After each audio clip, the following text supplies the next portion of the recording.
have joined us here today. As you embark on this new journey, it is important to remember that you are not alone. We are also here to support you and guide you at every step of the way. And always remember these lines, जीतेंगे हम ये वादा करो, कोशिश हमेशा ज्यादा करो, किस्मत भी रूठे पर हिम्मत न टूटे, किस्मत भी रूठे पर हिम्मत न टूटे, मजबूत इतना इरादा करो. With this quote, I would like to candidly welcome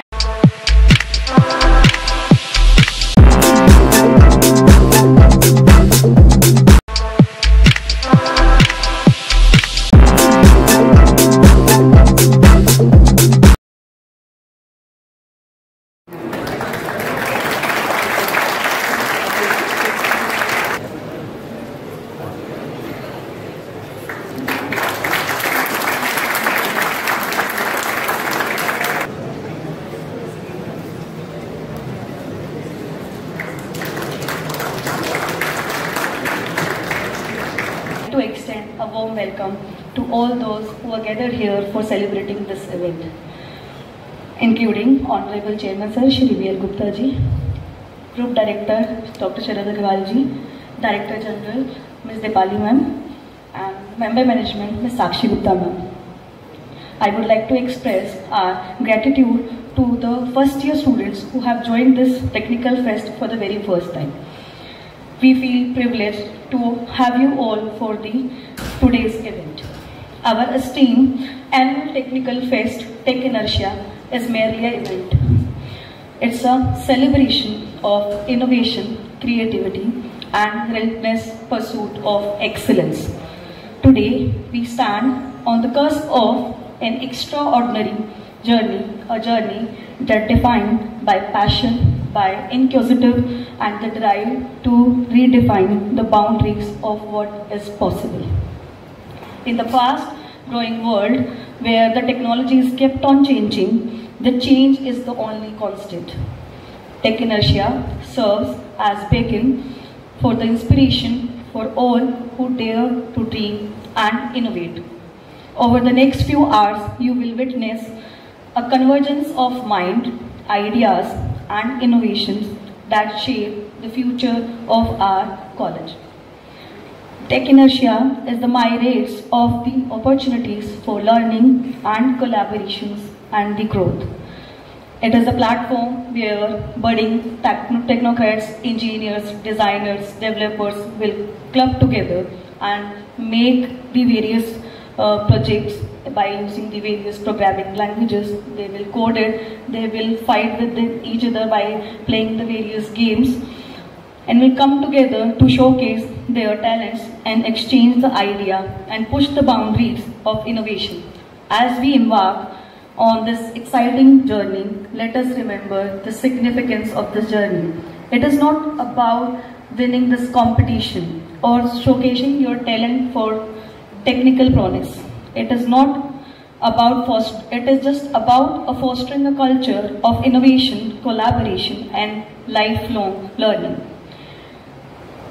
I also would like to extend my warm, heartfelt gratitude to the students who volunteer, participants, organizers, and the sponsors who work tirelessly to make this event possible and to make this event a reality. Your dedication, passion, and commitment have laid the foundation of what promises is to be unforgettable moment. बच्चों में प्रतिभाएं होती हैं, इसी तरीके से आज मुझे पता चला है कि जीएनआईटी के टीचरों में भी बहुत सारी प्रतिभाएं हैं, जिनमें आज हमें एक नई एंकर मिली है, हमारी मैडम रश्मि। बहुत अच्छे से ये एंकरिंग कर रही है, तो हो सकता है हमने न्यूज़ चैनल तो जीएन ग्रुप के नाम से न्यूज़ चैनल की स्टार्टिंग हम लोगों ने रख दी है, नींव रजिस्टर्ड करा लिया है, तो भगवान ने चाहा 2-4 साल में आप लोगों के सहयोग से हो सकता है रियल में ही एंकर बन जाए। टेक्नेशिया टेक फेस्ट टेक मैंने टेक्नोलॉजी और फेस्ट मैंने उत्सव या त्योहार।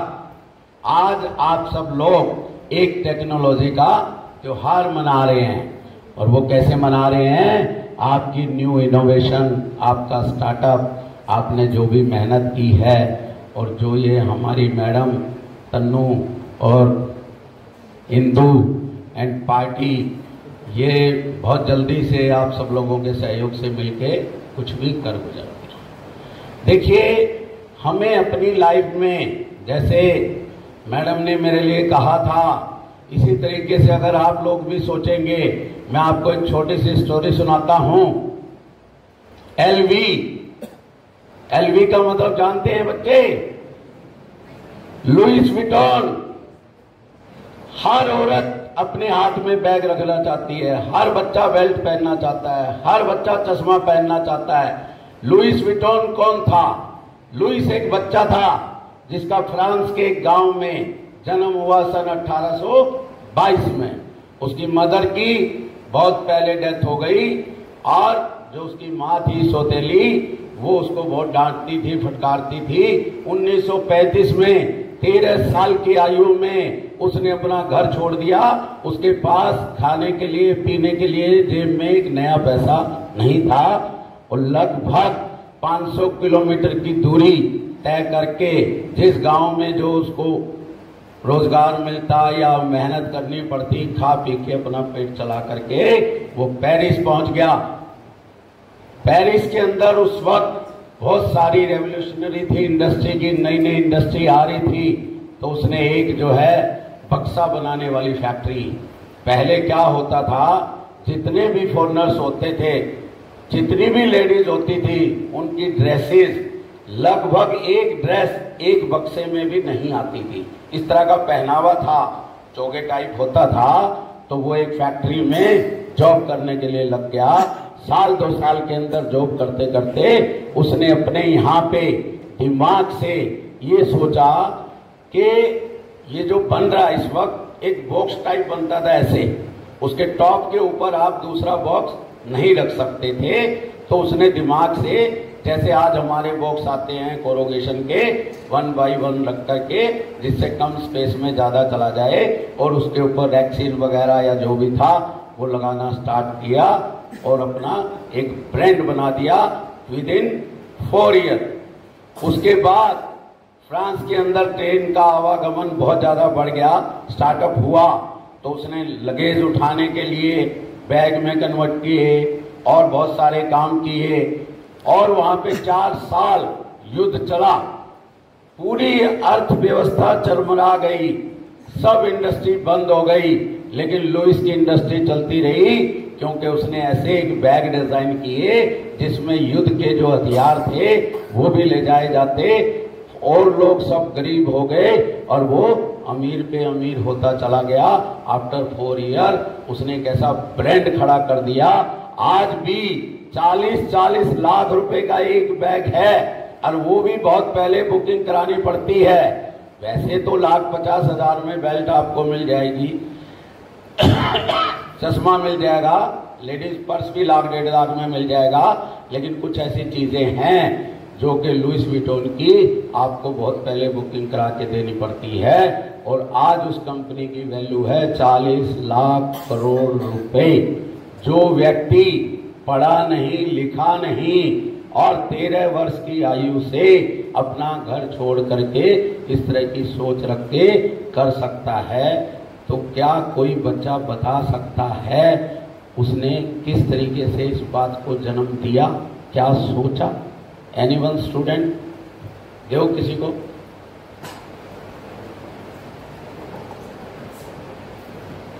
मैंने बताया कि वॉर के टाइम पे उसका और बढ़ गया ये बिजनेस था। अगर बाय चांस ऐसा नहीं होता फिर तो उसका तो चला जाता ना बिजनेस पूरा, बाय चांस नहीं बढ़ पाता तो। बट उसने कुछ ना कुछ ऐसा सोचा होगा कि फ्यूचर का भी देख के कि अभी ये नहीं आया तो कुछ ना कुछ तो और उसके पास सामान ऐसा होगा कि वो बैग्स बना सके। चलो, और कोई स्टूडेंट? बनाई अपने लिए। गुड सर, तभी वो आगे बढ़ पाया। Very good, very good. देखिए, हमें पहले जाननी चाहिए नीड। आज के युग में किसकी क्या नीड है, फिर लीड कि क्या हमारे पास लीड आ रही है। लुइस विटॉन ने क्या देखा कि जिस कंपनी में वो काम करता था, जो बॉक्स बनते थे वो एक के ऊपर एक नहीं रखे जा सकते थे, एक के ऊपर एक रखने शुरू हो गए, लगेज के लिए स्पेस कम हुआ और बाद में उस पर वैक्सीन चढ़ा दिया गया, जिससे अमीर व्यक्ति भी उसको यूज करने लग गया। आविष्कार, आज जैसे आपने जो भी प्रोजेक्ट बनाए हैं, कुछ भी सोच करके बनाए हैं, हो सकता है वो आपका भविष्य तय कर दे, लेकिन उसने टाइम टू टाइम, जैसे इस बच्चे का बिल्कुल क्वेश्चन गलत था कि अगर वो फेल हुआ तो क्या होगा, फेल का शब्द FB आपके यहाँ नहीं होना चाहिए। करत करत अभ्यास के जड़वत हो सुजान, जैसे युद्ध लगा उसके बैग बिकने बंद हुए, उसने जो है उस बैग की ऐसी एक शेप बना दी कि सारे के सारे मिलिट्री मैन उसका बैग लेके चलने लगते। और उसने एक सिलेक्टेड एक अपना कैंडिडेट चुना कि जो 40 लाख का बैग खरीद सके, जो 25 लाख का खरीद सके, जो 30 लाख का खरीद सके। उसने अपनी कैटेगरी जो है ना रखी, लेकिन जो मेहनत करता है, जो दर्द सहता है, उसी को आपने पत्थर की मूर्ति देखी होगी और उसके नीचे लगा हुआ पत्थर देखा होगा, वही पत्थर की मूर्ति पे हम लोग फूल मालाएं चढ़ाते हैं और वही जो पत्थर के नीचे, मूर्ति के नीचे जो पत्थर लगा है उस पे नारियल तोड़ते हैं। क्यों? क्योंकि जो मूर्ति बनी है उस पत्थर ने मूर्तिकार की छेनी की चुभन सही है, और जो पत्थर वहां पे प्लेन रख दिया गया उसने उसकी चुभन नहीं सही, इसलिए उस पे हर रोज नारियल फोड़ा जाता है और दूसरी भगवान की मूर्ति की रोज पूजा की जाती है। पत्थर वही है, लेकिन जो पत्थर निखर गया, जिसने अपने सीने पे चोट सही, जो गुजर गया उससे, तो वो सोना बन गया, वो भगवान बन गया। तो आज भी आपका टेक फेस्ट में यही होना चाहिए, जो भी आपने सोचा है, जो आपकी इनोवेशन है, अगर फर्स्ट ईयर ने किया है वेल एंड गुड, अगर इसी समय से हमने नींव मजबूत रख दी। सर 2 दिवसीय जो कार्यक्रम हुआ है इसका क्या उद्देश्य है और क्या प्रेरणा मिलेगी बच्चों के लिए? हमारे GN ग्रुप में GNIT IP का कॉलेज है, जिसमें बीटेक प्रथम वर्ष, सेकंड वर्ष और थर्ड वर्ष के बच्चों ने भाग लिया है। और इसमें जो भी हमारे बच्चे हैं बीटेक के लिए, इन्होंने बहुत अच्छे अच्छे प्रोजेक्ट बनाए हैं, AI पे, आर्टिफिशियल इंटेलिजेंस पे या मैकेनिकल पे, तो वो सब इनके भविष्य के लिए बहुत अच्छी सोच है। और ये जो हमारा क्राउड है 2 दिन के अंदर आने वाले बच्चों को भी और जाने वाले बच्चों को भी एक ऐसी शिक्षा पर चीज़ें दे करके भेजेगा जो कि नौकरी के लिए नहीं बने हैं, ये नौकरी देने वाले बनेंगे, ये खुद एक एंटरप्रेन्योर बनेगा। क्या बच्चों को क्या प्रेरणा मिलेगी इससे? देखिए, बच्चों को अपना जो भी प्रोजेक्ट यहाँ करेंगे उसमें जो भी बच्चा शॉर्ट है उसकी कॉलेज हेल्प करेगा। यहाँ पे सपोज दैट जो भी बच्चे हैं जो भी प्रोजेक्ट बनाएंगे उससे अपना भविष्य संवारेंगे और जा करके अपनी इंडस्ट्री लगाएंगे और लोगों को रोजगार देंगे। मतलब नौकरी नहीं करेंगे, अपना रोजगार देंगे, बनाएंगे और लोगों को रोजगार भी देंगे। यस, हम इनको यहाँ से इंडस्ट्रियलिस्ट बना के भेजेंगे और इनके प्रोजेक्ट इतने बेहतर हैं कि आने वाले देश के सेवा के लिए भी काम है। Thank you sir.